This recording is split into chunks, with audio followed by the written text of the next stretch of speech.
Preposition. A preposition is a word or group of words used to link nouns, pronouns, and phrases to other words in a sentence to show direction, time, place, location, or to introduce an object.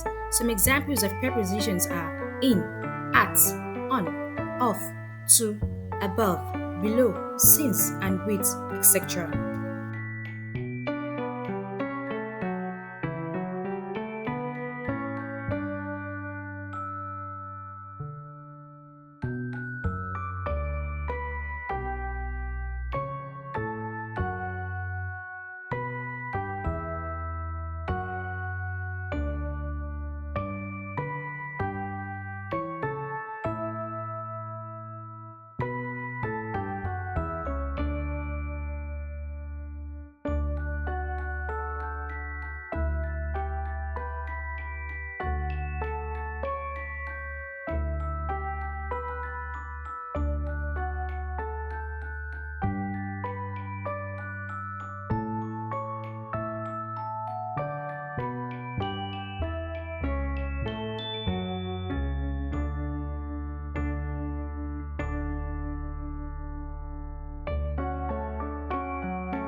Thank you for taking your time for today's English practice questions and answers.